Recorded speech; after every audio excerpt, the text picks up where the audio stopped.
This week on the Eldritch Lorecast. I don't want the RPG to be monetized any more than it already is. Okay, sorry, I said lemonade. I didn't mean lemonade. So here's the deal with what you were talking about, Ben. Wait, back up. Oh my gosh, beverage. I am a genius. I want my D&D branded bologna. Shawn and James, do you have any context? This is only getting worse, folks. What do you want from me? And now for the more generic answers. You can't handle the generalized response. All that and more right now. Dante had no such luck. He was still itchy the next day. Anyway, 3, 2, 1. Hello, everybody, and welcome to this week's episode of the Eldritch Lorecast, the #1 podcast in all the realms. That's right, all throughout the realms. The one thing they haven't forgotten is the Eldritch Lorecast. My name is Ben Byrne, here as always with Dael Kingsmill, Shawn Merwin, James Hake. And James, I have to ask you, you are working on, hypothetically, your indie semi-biographical 1, maybe 2-page RPG. What is the name of it?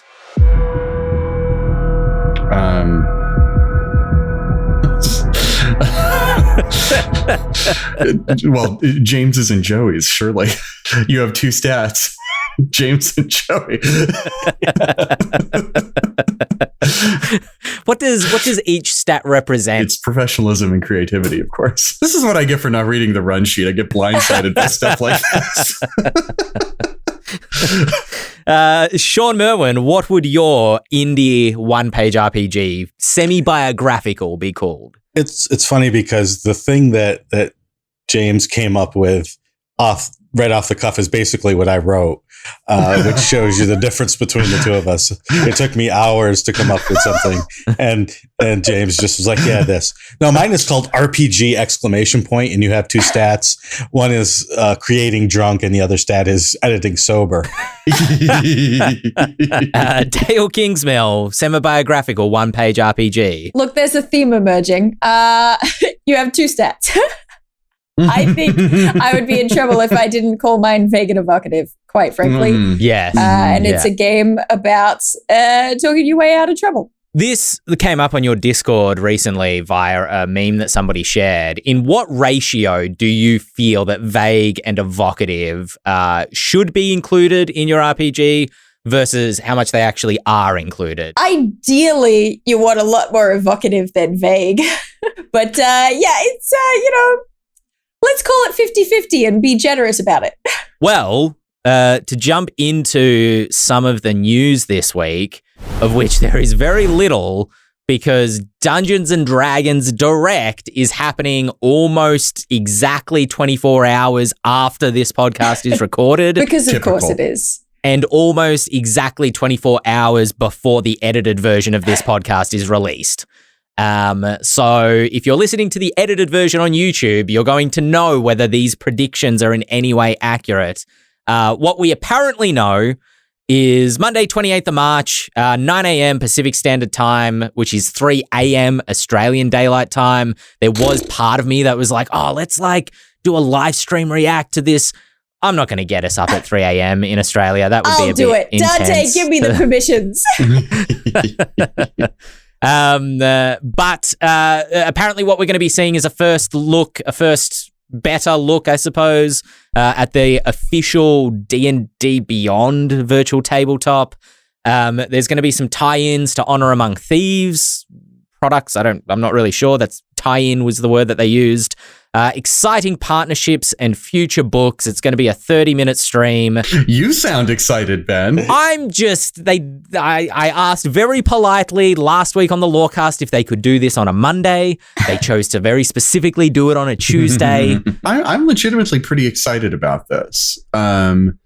Despite all of the nonsense that we've had to deal with in 2023 so far as Wizards and D&D is concerned, by my count, they've won their way back into my good graces again. So the trepidation that I might have had, actually the outright hostility I might have had if the OGL stuff had not gone the way it did, has really mellowed into legitimate excitement. One D&D has its problems.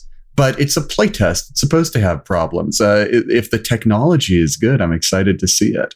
Yeah. Yeah, I think me too. If it looks as good as the renders that they showed previously. Shawn, what about you? What are you excited for? I'm not as excited for the VTT, only because I have worked in software and I know that you can make up anything you want and show it. It doesn't mean it's actually the thing that is going to be used. So we've been seeing this vaporware for a long time. So I'm not excited about that. I'm excited about everything else they're going to talk about. And I hope I am shocked and amazed by partnerships that they're talking about, right? I want my D&D branded baloney. I want to go buy a D&D car. I wish I had the money to buy a car, period. But if I could, it would be a D&D car. And this is what I want. I want to know what's coming on Netflix or Amazon from D&D land. Right. That's what I want. I've seen coffee. I've seen candy. I've seen lots and lots of things. And I want to know what else that Wizards of the Coast and Hasbro and their partners are going to do that I can not necessarily buy because I'm a cheap bastard, but at least look at and think about and imagine. That's what I want. Shawn chewing on his Wizards of the Coast brand Bullet beef jerky. The coffee and the candies, those are stocking stuffers. We're ready for the Christmas presents now. Exactly. Yeah, I hadn't even... when they were talking partnerships, for some reason, my mind was still in like third-party partnerships or like still in the RPG space, like WizKids style partnerships, making miniatures or whatever. I hadn't even considered that they might be talking about, like potentially future films through Paramount or potentially, like a Netflix series or because they do. Am I correct in remembering a vague and evocative memory is coming to me about them? Did they announce a TV show or am I like some months ago or am I completely making that up off the top of my head? It feels familiar. Okay, great. Mm-hmm. Oh, I don't think they gave too many details. They said who the showrunner was going to be. That's and right. it was someone who had worked on something that you would know and possibly even like, and I'm trying to think of who it was, and I cannot remember for the life of me. We definitely talked about it on this podcast. And it was someone unexpected. It's Rawson Marshall Thurber, writer, director, producer of 2021 Netflix movie Red Notice, starring Ryan Reynolds. Oh, yes, yeah. I don't know this guy. I didn't watch Red Notice. I think that's what you said when we talked about this. Yeah. I'm having some memories are coming back to me.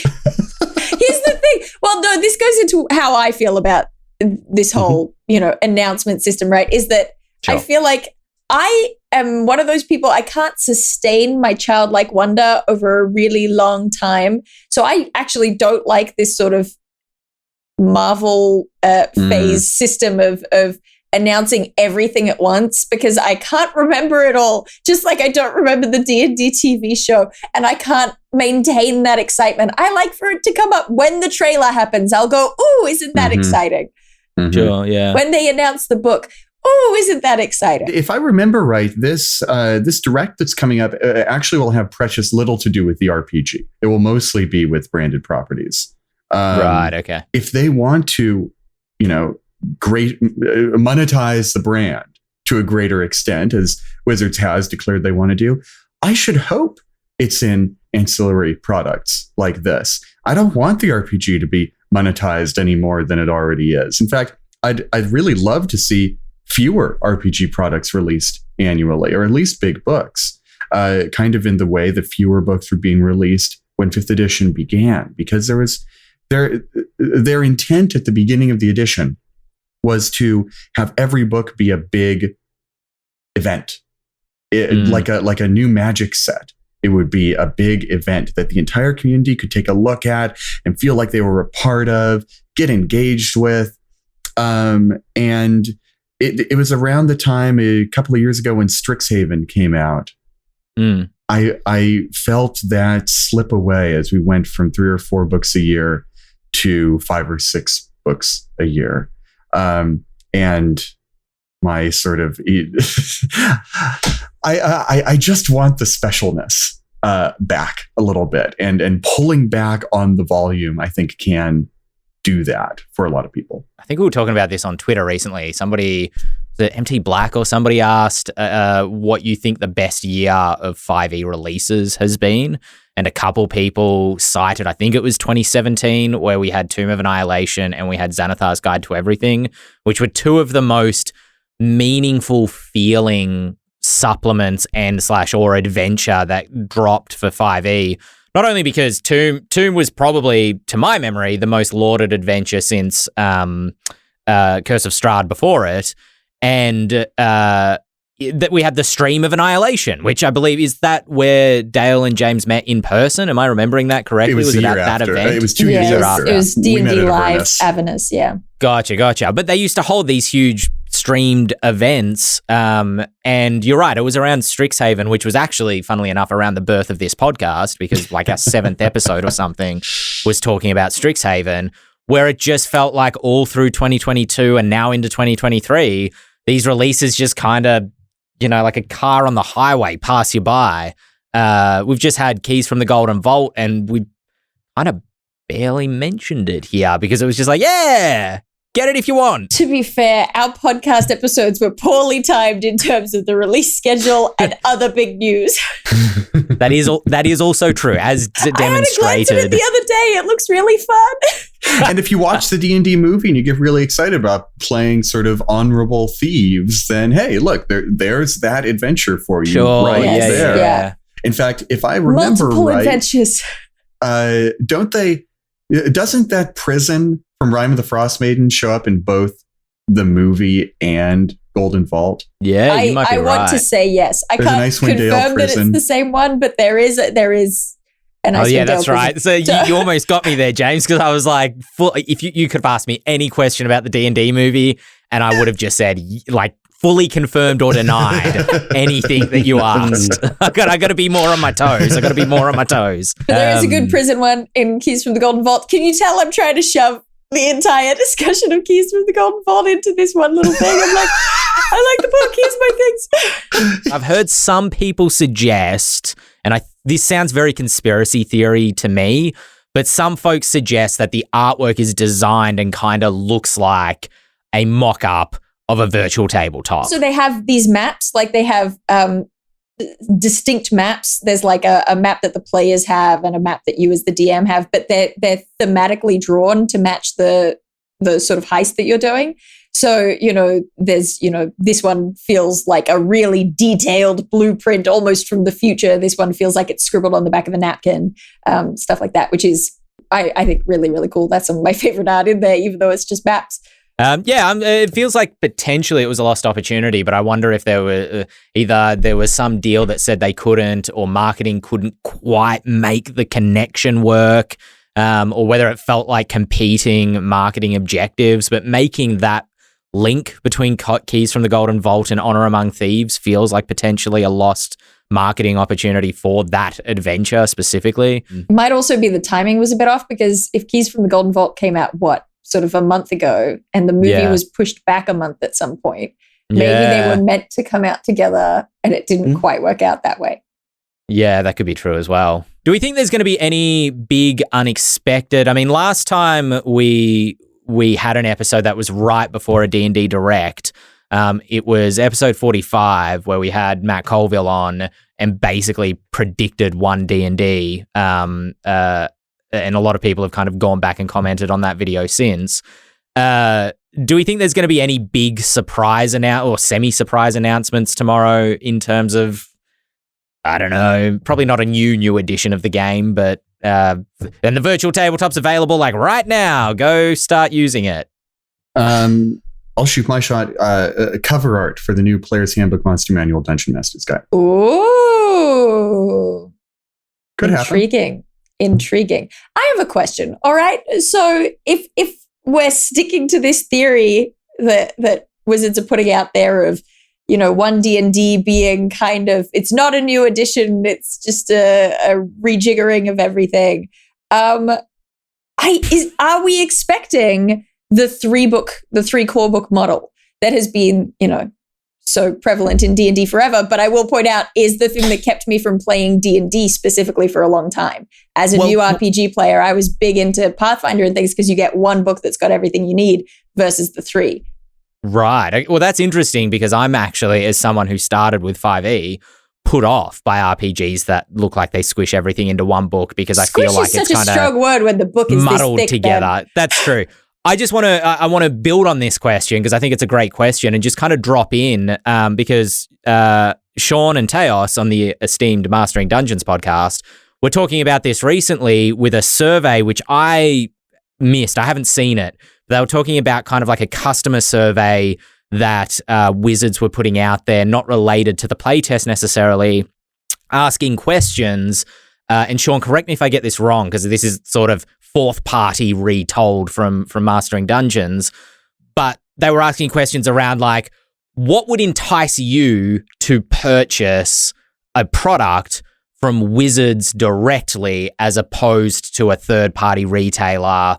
And I wondered as well whether that question also kind of had a sniff to it as opposed to like third party producers as well. Like, what would make you want to purchase from us as opposed to like, you know, an MCDM, a Ghostfire, a Kobold?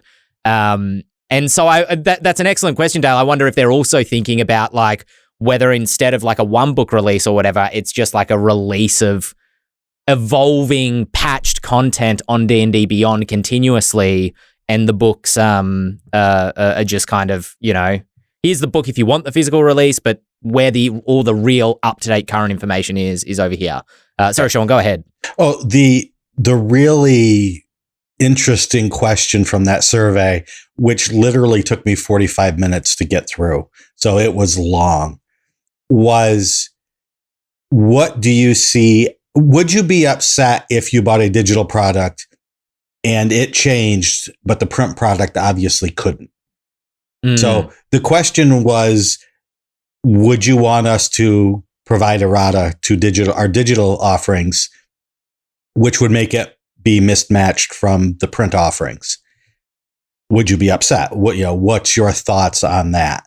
Which pretty much tells you at least one theory of what they are going to be doing, which is what you say. Even if it's not a new book, or even if it is a new book, they may be updating it as they go. So would you still buy the print product?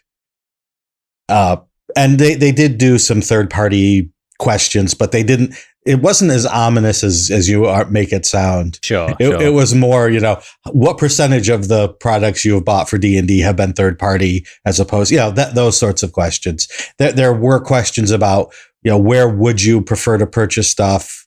Online, Amazon, bookstores, hobby shops, etc. So yeah, the big question I hope they answer. I want to see a non-role playing game announcement that they're partnering with something to give us D&D in a new and different way, whether that be more video games or board games or the car example, something like that. I want to be knocked over in shock by who they're partnering with. There was some talk on maybe even Mastering Dungeons recently, or maybe this was on Twitter, but some talk around like which is the best DMG. And every time that discussion comes up, I really have to think to myself how often I even open the 5th edition DMG. And I think when I was a new DM, I used it to construct encounters, which pretty quickly became replaced with Kobold Fight Club. And I used it for magic items, which pretty quickly became replaced with me just basically homebrewing every magic item in my campaign. And then I sort of used it for like diseases and poisons. And sometimes I'd look at some of the optional rules, like the bowl through action or whatever it's called, to like run through another creature's space, kind of optional stuff like that feels like it could be in the player's handbook, to be honest. Except that obviously they want to leave it as optional because they don't want 5e to feel too crunchy. I love that this is your argument for why they shouldn't merge the books? Sorry, I'm building towards something here, which is that the DMG and the player's guide, I think, could kind of sync together. But I feel like 5e or D&D in general needs a monster manual as a separate book. Well, to Dael's point, I think that's how the Pathfinder book works. There is the it has some very basic rules. monster stats, I think, available in the core rules, and then there's the actual bestiaries, which right. Oh, huge. Yeah. So here's the deal with what you were talking about, Ben. It's where do you put in the core books how to run a game? And in terms of marketing, just to chuck this in here in the middle of what Shawn is saying, as a new player, it wasn't that I had to buy 3 books, although that is a sticking point. It was the fact that I didn't know which book I was meant to buy. I knew that I would need monsters, but that probably wasn't the main one. But Player's Handbook doesn't sound like it's for the person running the game, and the DMG wasn't described as having the stuff I would need to give to my players. So I found it very confusing and just opted for not figuring it out.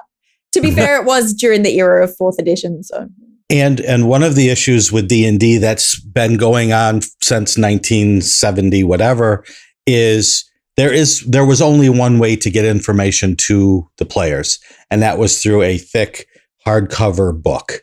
You could not email them. You could not text them. You could not fax them. You had to provide the information in this one book, and that was it. And maybe Dungeon and Dragon magazine came later. You could do that. Now we have all of these different media that we can use to teach people how to play, to get people updated information. So with all that in mind, now what's the best way to get players the information they need, DMs the information they need? Should it be together? Should it be separate? It all depends on who you're marketing toward. Do you need to tell DMs in the Dungeon Master's Guide the basics of running a game? Probably not anymore. You used to have to, and that would make experienced DMs who said, I've been DMing since 1st edition and I don't need to know how to DM. I'm not even going to bother buying the book. Oh, wait, the magic items are there? Well, I guess I will have to buy the book just for that. It's an evolving field. It's an evolving market. And Wizards hopefully is now seeing that and can offer this information in the best way possible for the most amount of people to get the information into the hands of the people that need it. The root of this question that we're getting at is the usability of a book as a play aid versus the usability of a book as a like textbook, as a way to learn to play the game. And for the most part, not 100% in any of these cases, but for the most part, both the Player's Handbook and the Monster Manual are actively used books. Whereas the Dungeon Master's Guide is full of stuff that the DM kind of learns and then might reference at the table to remind them of what they've learned. When I was first playing the game, the 3rd edition Dungeon Master's Guide, to answer that question we posed a while back of what is the best DMG, I got a lot of active game use out of the 3rd edition Dungeon Master's Guide, far more proportionally than the 5th edition one, because I would say that the stuff in the 3rd edition Dungeon Master's Guide, when it came to traps and the game stats of objects like doors and locks and terrain and stuff like that, came up in game more often. And when I look to equivalent sections in the 5e DMG, they read more like a reference than as a bit of mechanicalized game design, which is not necessarily a failing of the 5e DMG. It's just kind of a quirk of the plain language readable style of 5th edition. If you've ever griped about the traps in the 5e DMG not being sort of formatted in an at-a-glance way, it's kind of a casualty of the way 5e is written, which is to be less jargony and less technical and more readable in plain language.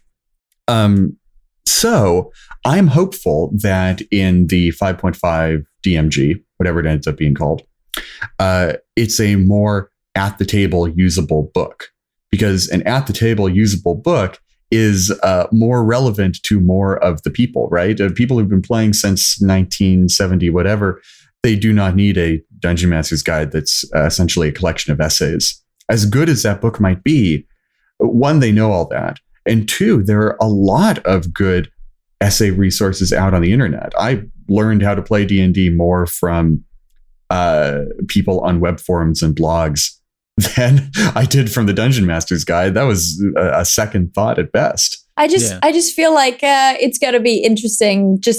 I'm not expecting them to condense everything into one thing, or I'm not against the 3-book model even, but I just think it's interesting that basically for me, if they want to stick to this premise of this is not a new edition, then it shouldn't ultimately be 3 books. That would be strange. But if it is a new edition, which, give or take, it is. Then it might need 3 books. It's going to be interesting to see what direction they go with it. Because I think if they're still trying to sell it as not a brand new edition, then making it 3 books will potentially come across as, unnecessary, or at worst a cash grab, or what have you. Whenever I hear Wizards people talk about the end product of One D&D, I hear the phrase rules refresh, core rulebook refresh a lot. So that's, I think, what's influencing my thinking on whether or not there will be a new set of core books. Because I have a hunch that there will be, unless you just errata it digitally and then print a new edition, and that may very well happen. Yeah, I think it's going to go one way or the other. I think either we'll get 3 new books and they'll update it digitally as they see fit through D&D Beyond, or they might try and condense it into some like collector's item that like this is for the fans who feel like they need that physical book, and if you really want that book on your shelf, 3 skinny books. yeah, something like that. Who knows? But really, this is a supplement. This is the 5.5 supplement sort of thing. I'd love to see something about that tomorrow. I kind of don't know if they will, only because what they've been talking about sounds more focused on VTT partnerships. Yeah. They mentioned video games as well, but I don't know, or somebody mentioned video games. It was possibly one of the article websites I was looking at, one of the news websites as they call it. Although one of the surveys on D&D Beyond was asking about D&D video games and people's experience with D&D video games. So I think it is on their mind. But I wouldn't be surprised if we get another D&D Direct in like June, July, August, maybe around Gen Con, similar to the one that we had last year, that will show like covers if there's going to be new covers and kind of announce all that.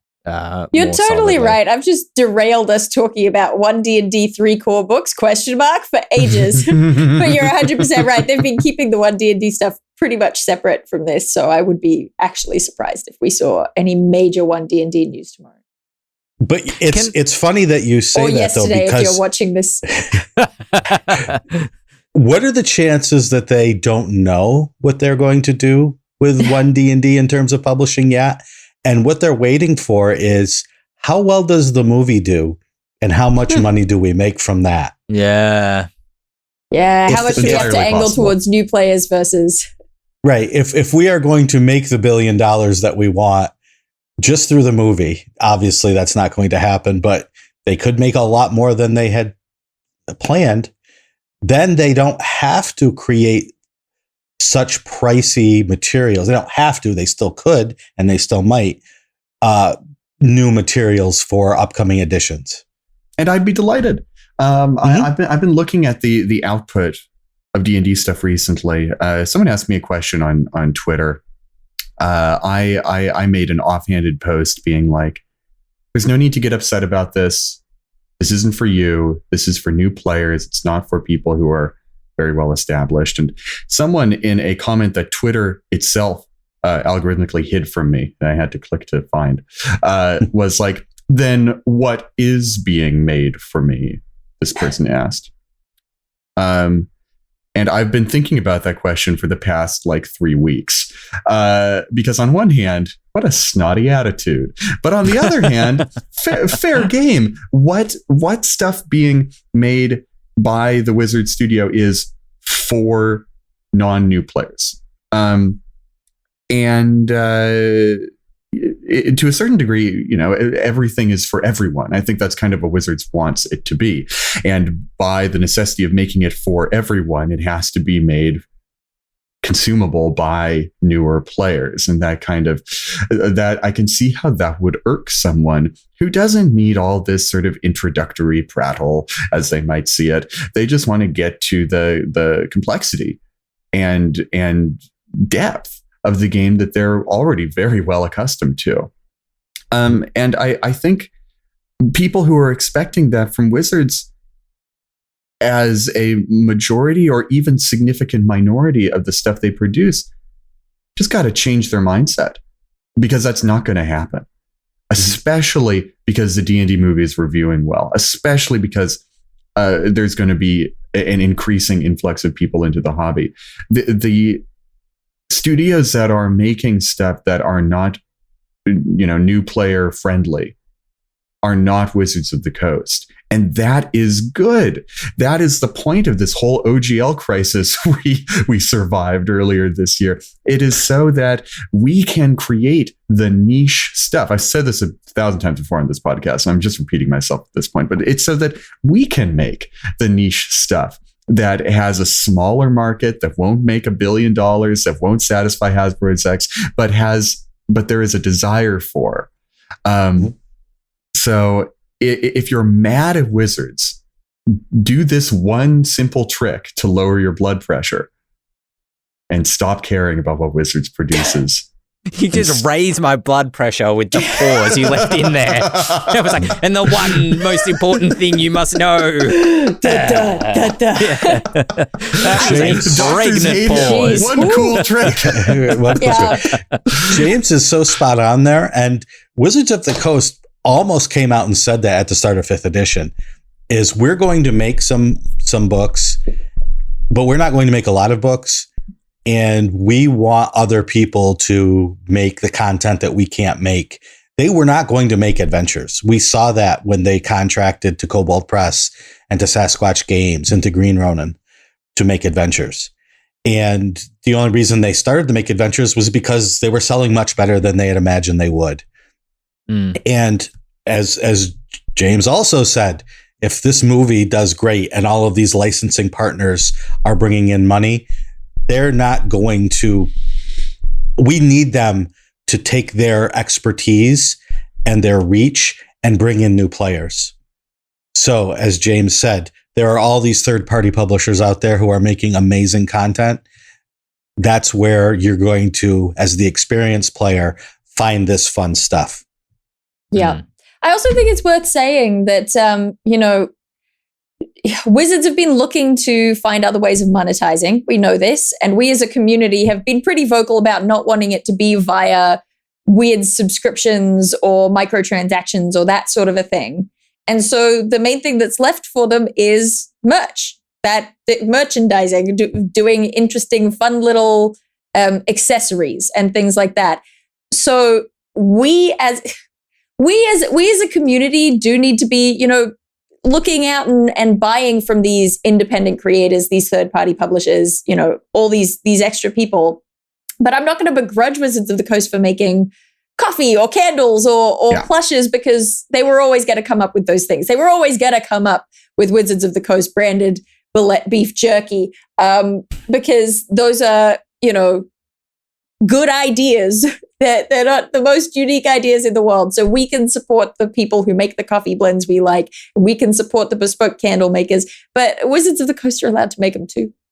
It just reminds me of, I never saw this here in Australia, but listening to American podcasts, when The Force Awakens came out, I remember them describing that they went to their grocery store and saw BB-8 oranges. There was just a bag of oranges with a picture of BB-8 on the tag or whatever, because it was like, yeah, they're round, they're orange, why not? And that's been happening since at least 1999 with The Phantom Menace when it came out. Big properties, the final frontier of big properties is branding.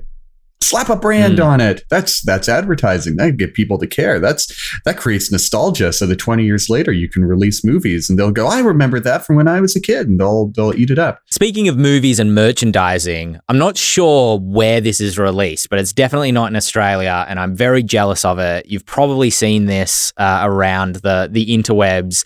There's somewhere where the D&D movie is releasing where the cinema is doing a special deal with its merchandising cup, but the cup is a dice tower. Ooh. So the liquid is like in the center. The liquid's in the center, and then there's like clear plastic that goes around the outside of that with like a staircase that goes down in it, so you can drop dice into which, for the record, is going to be horrible for watching the movie because you're going to be sitting there with this huge thing on your lap trying to figure out where to put it. But afterwards, just perfect merchandising right there. Need That's one. amazing. I love that. Give someone a raise. Yeah, exactly. Well, that's a lot of Dungeons and Dragons Direct talk. Also, just giving a quick shout out to first-time people in the chat. We've been seeing a few of them this week, which is exciting. Welcome to the Lorecast. It's time, I think, for us to just relax a little bit, just take a quick kind of fiver to chill out. And Dael, what would you say your favorite drink is when it's time for you to just chill out and have a relax? Why is this happening to me? One of it. What do you want me to say? Milk? Is it milk? Is that what you want from me? There might be milk. There might be milk involved. Do you take drink? your Do you like coffee, your Dael? D&D? Yeah. If we're heading in the direction of coffee, you got to ask someone else. I want to have more of that Milkus stuff we had at PAX Oz. Oh, Nick brought that up the other day. I've been bringing it up every day ever since. I miss Milkus. Sorry, Shawn, we're going to bring you some Milkus. Yeah, I put hope it in the so. mail. For those that that's don't my know, answer. it's like fizzy milk. Is that accurate? I mean, it's both the worst description in the world and also the only way you can describe it. Yeah, I mean, that makes it sound horrible. And I think some people I only tasted may it still find it horrible. Under threat of something. Yeah, it's is thinner than milk. Okay, yeah. It's sort of sweet as To well, people isn't it? who had spiders, as in the Australian drink spiders. This is It only tastes getting like- worse, folks. This is only getting worse. It's like fizzy like milk, a but it's really spider. thin, and it tastes like a spider. And It's like spider without flavor. and your head explodes, and it's great, but it's awful too. Wait, back up. Shawn and James, do you have any context if we say the spider, the drink? Do you know what we're talking about whatsoever? No. Okay, all right. You can't just throw that out there, Dael. You can't just... It's like ice cream and maybe syrup and then fizzy drink. So, but it can be various flavors. So like a lime spider would be vanilla ice cream, lime syrup, and then lemonade, okay, sorry, I said lemonade. I didn't mean lemonade. I meant Sprite. Soda pop. All right. We call those, in the US, we call that a float. Okay. Mm-hmm. Oh. Ice cream and a carbonated beverage together. I won't pretend that Yes. name doesn't make more sense. That's Oh a my double God. negative. Wait a I'm second. losing my mind. Yeah, I don't know why we call them spiders, but we've called them spider. And every Australian like grandfather does the joke of like, do you want a spider? And all the kids go, yay! And then he pretends his hand is a spider and he's like, here it is, you know. So anyway, moving past Milkus, which Someone likes coffee, right? Someone here. 2 days ago, Nick, who works at Ghostfire, he's kind of our logistics dude, came into the office and said, I wonder if Dael and James remember Milkus. And then you brought it Every up day. yourselves. Every day, Nick. I'll never forget.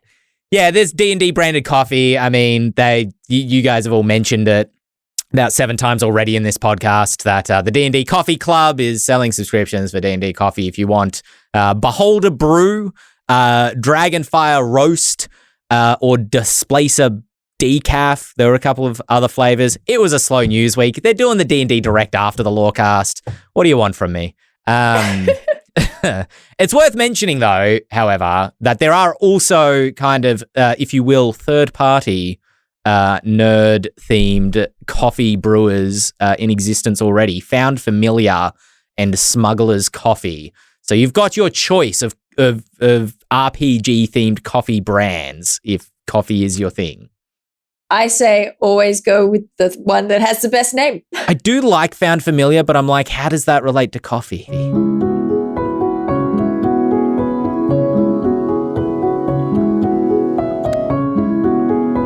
All right, anyway, moving on. Oh, that's a good flavor name. There's one here called Spare the Dying from Found Familiar. That's a good name for coffee. See, that's what you get for supporting small creators, right? They give names that are actually good jokes instead of being broadly mass market applicable. I know that there are kind of coffee connoisseurs out there, similar to like, wine connoisseurs. I don't like wine at all. It all just tastes like sour burning to me.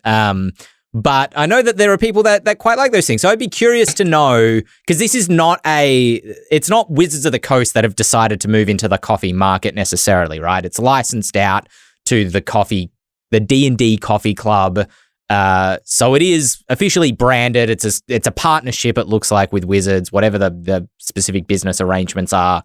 So I'm curious to know whether this is like, whether a coffee connoisseur looks at this and goes like, oh, actually, that Dragonfire roast looks good. I'm going to try that. Or whether it's all just like, it's all the same. They're just calling it different things based on monsters. There are people out in the world who drink coffee and don't think it tastes like cigarette ashes. I'm asking for a friend. We've officially alienated all of the wine connoisseurs and the coffee connoisseurs. The thing is, our chat loves coffee, from what I can tell. So let's ixnay on. I wish I loved coffee. I really do, but I just wow. They just haven't tried Milkus yet. That's why they're all drinking their coffee. We're going to convert them. Do you reckon you could make coffee with Milkus in it? Or do you reckon you can make Milkus, coffee-flavored Milkus? Oh, man, that's a cursed beverage. I am a genius. D&D cereal. Yes.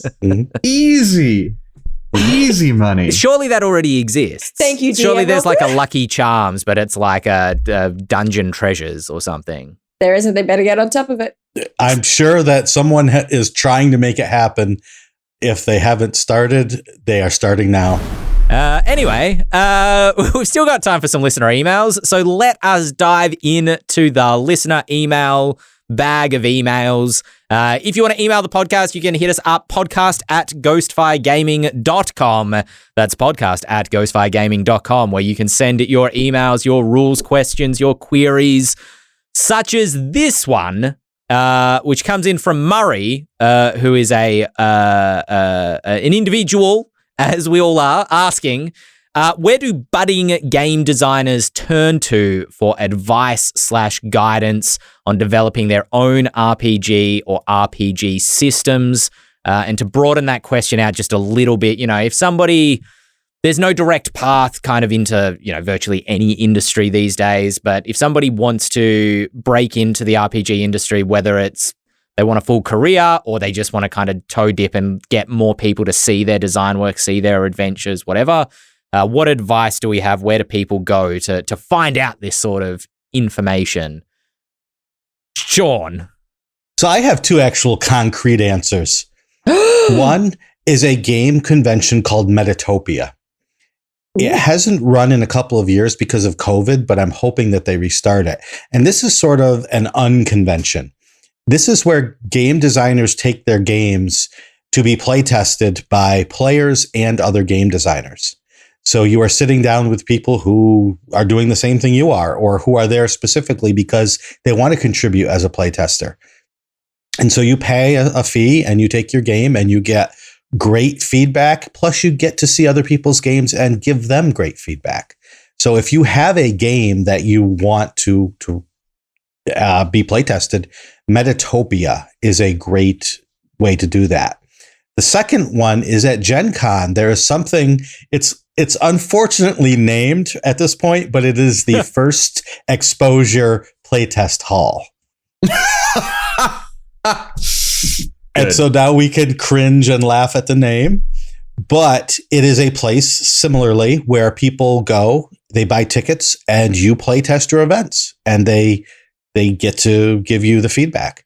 And I've been to the Gen Con Playtest Hall, and I have had games that I've worked on with other people tested at Metatopia, and both are great ways to get your game in front of people and to give you good feedback. So those are two specific things, and I'm sure there are other places around the country and around the world where you can do that. But those are two very specific ones that I'm familiar with. And now for the more generic answers, I will give the floor to anyone who wants it. Wow. I'll just give one more. That generic brand flavor. I'll give one more specific answer because Murray was asking, I wanted this to be a bit more generalized, but they were asking about Australia specific, especially because the RPG market here is smaller, you might say, as almost any market here is compared to the States. But similar along those lines, if you can get in touch with ARC, the Australian role-playing community, they like to foster independent RPG creators, anything from, 5e supplements that are sort of Australian crafted and entirely new systems, such as Fragged Empire, which is an RPG by an independent Australian creator, all the way down to little, as we were talking about right at the start of this episode, one-page semi-biographical indie RPGs that you're working on. And they used to have ArcanaCon, which was a pre-COVID event. That's not happening anymore. They were holding online events where they would play test games, but they also tend to have a presence at PAX Oz, at Conquest, which is coming up in 2 weeks, and at a lot of the other, maybe CanCon. Maybe, I'm not too sure about CanCon. Dante would know.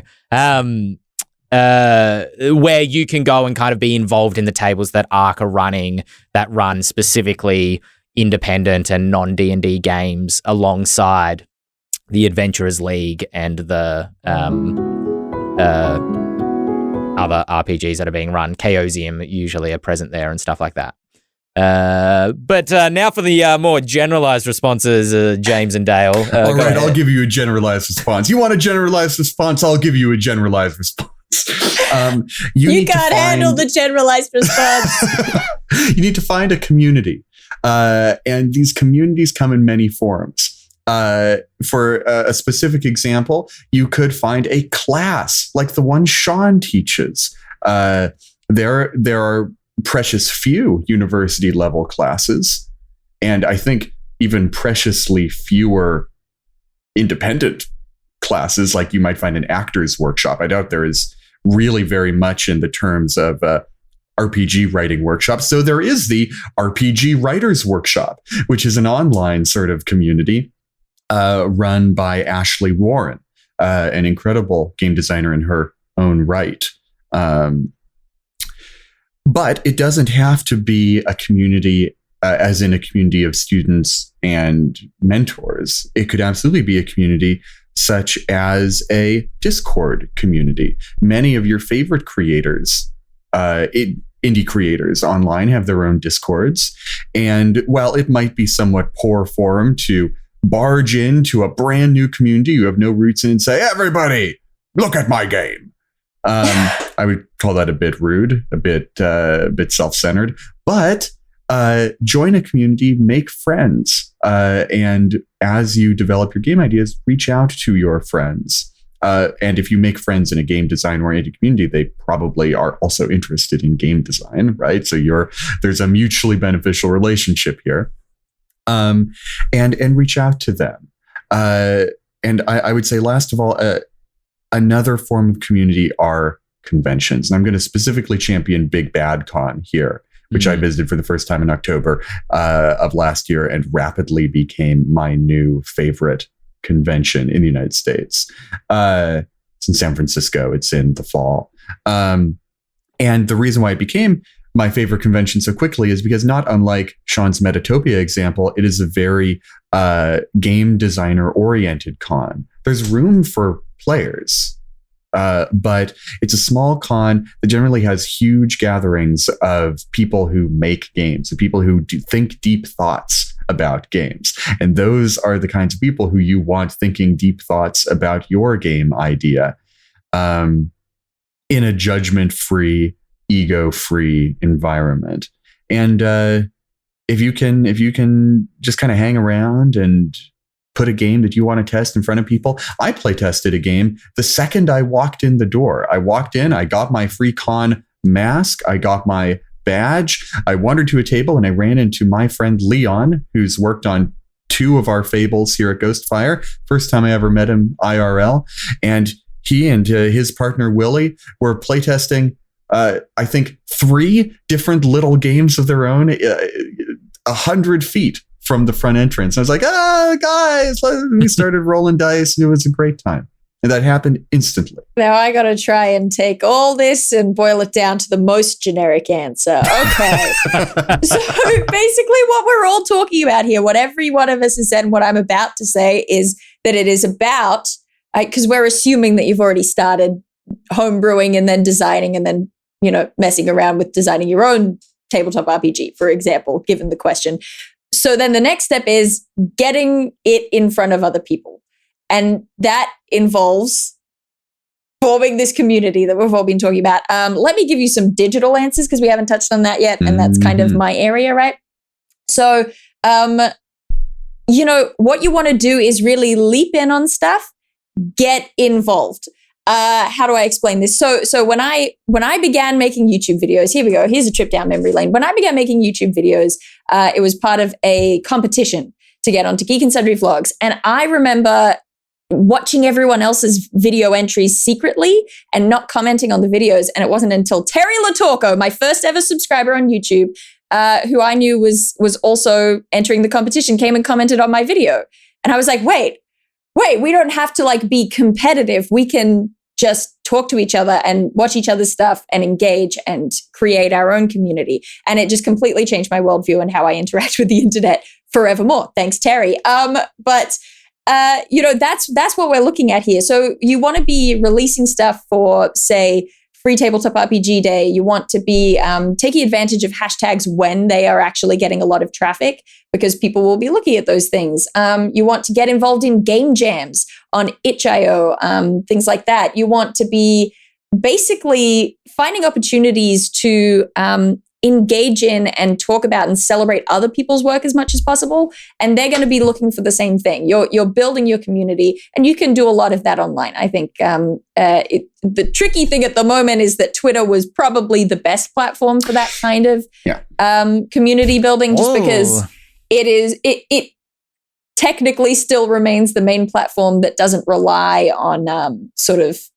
visual-based work. My platform, obviously, is YouTube, and that's been helpful for me. But if you want to focus on the writing, Twitter is kind of still the place to do that. Fingers crossed, we'll see how long that lasts. Anyway. Have you joined Hive yet? I'm just curious because I have not joined it. I sort of touted them back when this Twitter controversy was happening. Did you say you haven't joined it after coining several Hive-themed terms? No, I did join, but I don't think I've opened any of those apps in 3 months now. But I know that a lot of the community is still there. I joined Hive. I'll see where the internet goes. I staked my username, made 2 posts, and never opened it again. Yeah. Oh, well. Yeah, I don't have to worry about catching my brand name on the platform because my brand name is not consistent across any of my platforms anyway. So who cares, right? If I could follow up with just one last thing, right? Role-playing games are Is it generic? It is so very generic. Great. But it's so very important because role-playing games are about storytelling, but using tools like rules and mechanics to facilitate that story. So the first thing that you want to do is understand what a good story is. And you can do that by reading and watching shows and listening to books and reading books and listening to people talk about stories. And then the second thing is figuring out how can I create these tools that will allow other people to tell these stories. If you can start with those very basic things, start with very start with very light games. Start by making a fiasco play set. That's literally creating the tools that other people will use to create a game. Look at the game Alone Among the Stars. on itch, which is a game where you use a coin and a deck of cards to create a journal entry about traveling through space. Then make your own. What tools are you going to give the players who are playing this game the chance to tell those stories? If you can do those things, start basic and work your way up until you recognize that the tools you're creating are great ways for other people to use to tell their stories. Then work yourself into role-playing games and other more complex forms of role-playing game design. That's the best advice I can give in 90 seconds or less. I want to add something onto that, kind of as a follow-up, and it's all of this advice that we've given right now will overwhelm you if you dive in with both feet. You will join 12 Discord servers, get overwhelmed, mute them all, and never open them again, and you will wonder why everything is so difficult.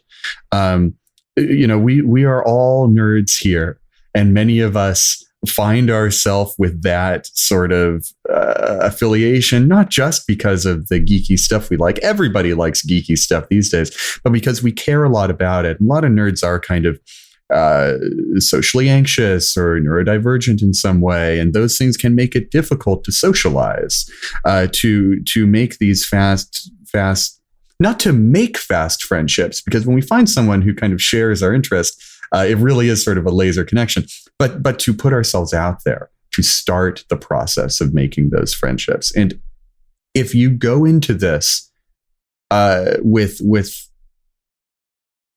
not low expectations, but if you go into this without putting a lot of hope on this one thing will change my life, right? Don't go into that with that mindset, because you will be disappointed unless you're extremely, extremely lucky. Go into it with an expectation of, I'm going to try this for a little bit and have some fun with it. Separate yourself from the drive, from the goal for a little bit, and take it easy as you kind of at a leisurely pace, explore these new areas. I concur. I think there's a temptation from folks who have been, running the game for a long time, and they have a mountain of prep notes, but they're like, all right, I am ready to write my campaign setting, my X's guide to X, and I will put everything in there. And then you kind of realize that it's actually quite an intense amount of work. The first thing that I half published on Drive-Thru RPG in the end, I didn't even end up publishing the whole thing, but it was a 5-part adventure. Each adventure was about a session long, maybe a 4-hour session long.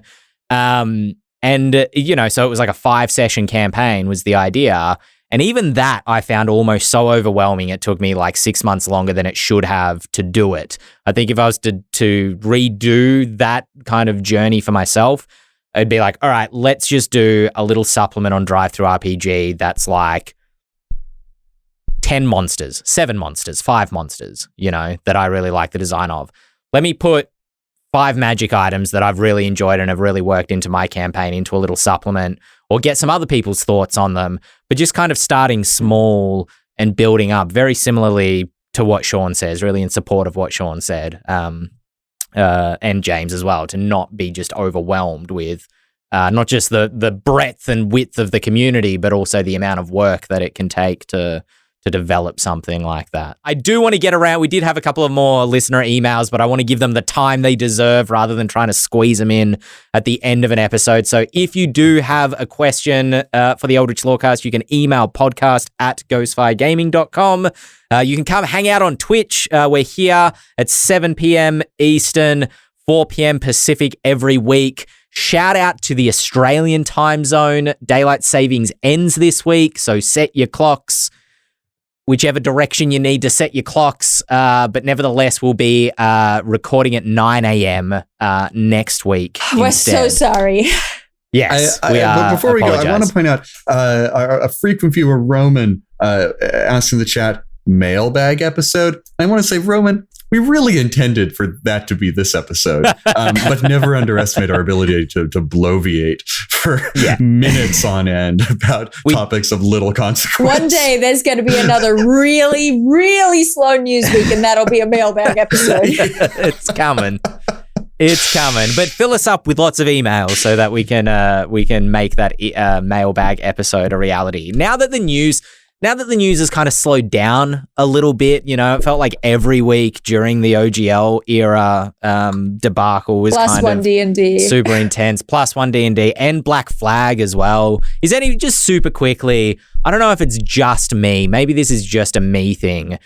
But is anybody actually kind of getting a little bit exhausted with this One D&D playtest already? Just like, and now Black Flag are kind of doing a similar thing, which is great. Like, I fully encourage Kobold, and I think it's really awesome to see them designing something different, and it's fun to compare. At the same time, I don't know if I can do like 12 more months of like comparing the microscopic differences between like different druid types and whatever. It's like, I don't know. You're the designers. You tell me. Anyway. I've been Ben Byrne here with Dael Kingsmill, Shawn Merwin, James Hake. We will be back next week with another episode of the Eldritch Lorecast, and we will catch you then. Ba-ba-da-ba-ba-da-ba. What a way to end.